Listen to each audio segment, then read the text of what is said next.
बिस्मिल्लाहिर्रहमानिर्रहीम, अस्सलाम वालेकुम, welcome to my channel literature with WB। और आज का हमारा टॉपिक है मॉडर्निज़्म इन लिटरेचर। पिछली वाली वीडियो में हम लोगों ने मॉडर्निज़्म को कंप्लीट डिस्कस किया, उसकी करैक्टरिस्टिक्स को देखा, मॉडर्निज़्म किस तरह से डिफरेंट है विक्टोरियन एज से और साथ ही साथ रोमांटिक एज से, तो वो भी डिस्कस किया। इसके अलावा हम लोगों ने रेलिवेंट मूवमेंट्स को देखा जो कि मॉडर्निज़्म से रेलिवेंट थी। तो आज के हम इस वीडियो में मॉडर्निज़्म को लिटरेचर में क्या काम है, किस तरह से अप्लाई हुआ, उसके बारे में पढ़ेंगे। तो चलिए वीडियो को स्टार्ट करते हैं।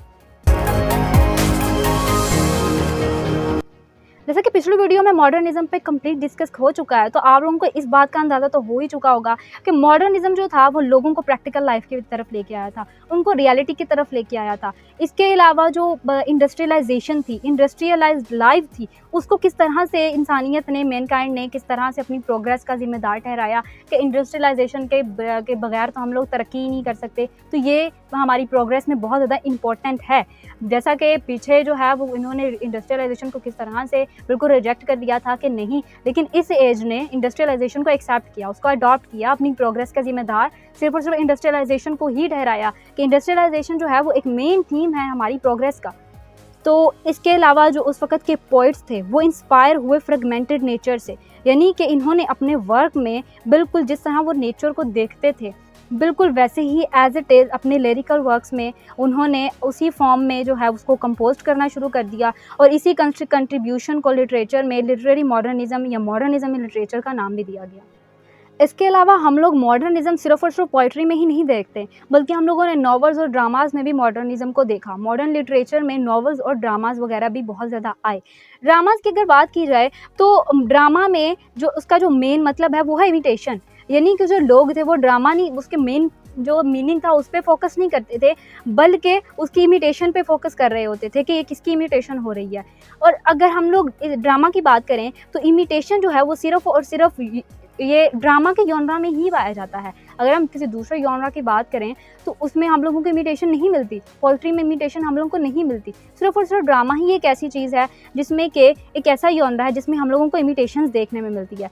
इसके अलावा अगर लास्टली बात की जाए तो ये जो उस वक़्त के जो मेन हीरो थे, जिस तरह के अगर क्लासिकल हीरो की बात की जाए उन हीरो से बहुत ज़्यादा डिफरेंट होते थे। मॉडर्न हीरो जो थे वो एक कॉमन मैन होते थे, कॉमन पीपल की लाइफ के बारे में डिस्कस किया जाता था।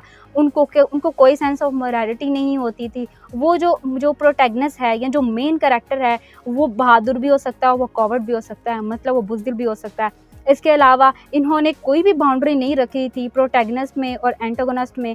तो और इसके अलावा अगर बात की जाए बाकी कैरेक्टर्स की, जो कि माइनर कैरेक्टर्स होते हैं, उनकी बात की जाए तो वो भी रियल लाइफ से ही लिए जाते थे, यानी कि अगर उसमें कोई सुपरनेचुरल एलिमेंट्स नहीं पाया जाता था। क्लासिकल नॉवेल्स की, क्लासिकल ड्रामास की अगर बात करें हम लोग, तो उसमें हम लोग बहुत ज़्यादा देखते थे, बहुत ज़्यादा सुपरनेचुरल एलिमेंट्स होते थे। उसमें जो मेन हीरो होता था या जहाँ जो प्रोटैगनिस्ट होता था वो एक हायर क्लास से बिलोंग कर रहा होता था, वो किंग होता था, प्रिंस होता या प्रिंसेस होती थी। तो लेकिन इसमें मॉडर्निज़्म में कॉमन पीपल जो थे उनकी बात की गई, उनके जो मसाइल हैं उन पे बात की गई, यानी कि जो मेन थीम था उस वक़्त का जो मॉडर्निज़्म का वो जो था उन्होंने सोशलिज़म पे बात की। इसके अलावा उन्होंने ह्यूमैनिटी पे बात की और साथ ही साथ उन्होंने पॉलिटिक्स पे बहुत ज़्यादा लिखा। वर्ल्ड वार में किस तरह से उन लोगों को क्या-क्या मुसीबतें पेश आई उनके बारे में लिखा। लास्ट वाली वीडियो में कंप्लीट इसके बारे में बताया कि क्या-क्या चीज़ों के बारे में इनके डिस्कस किया हुआ है मॉडर्निज़्म में। तो इसलिए जो था वो कोई जो थी वो बाउंड्री नहीं थी प्रोटैगनिस्ट में और एंटागोनिस्ट में भी, और कोई भी सुपरनेचुरल एलिमेंट हम लोगों को देखने में नहीं मिलता मॉडर्न लिटरेचर में। अगर थिएटर्स की बात की जाए तो एंटोनिन आर्टेड ने एक फेमस मॉडर्न राइटर है, उनके जो फेमस राइटर हैं वो अपने जालिम प्लेस की वजह से बहुत ज़्यादा जो थे वो फेमस थे।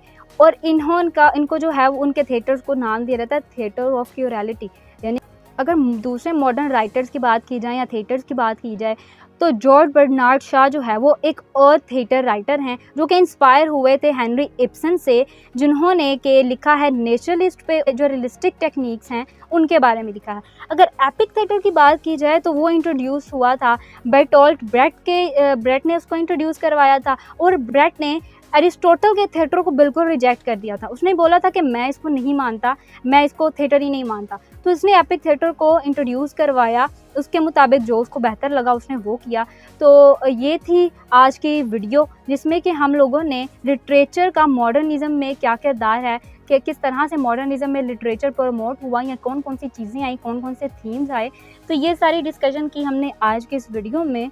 अगर वीडियो पसंद आई हो तो प्लीज़ लाइक कर दें, चैनल में नहीं हैं तो सब्सक्राइब कर दें, अपने दोस्तों के साथ शेयर करें प्लीज़। और अगर आपका कोई भी क्वेश्चन है तो आप कमेंट सेक्शन में मुझसे पूछ सकते हैं। तो फिर मिलते हैं इंशाल्लाह नेक्स्ट वीडियो में। अपना ख्याल रखें, अपने से ज़्यादा दूसरों का। Keep smiling. अल्लाह हाफ़िज़।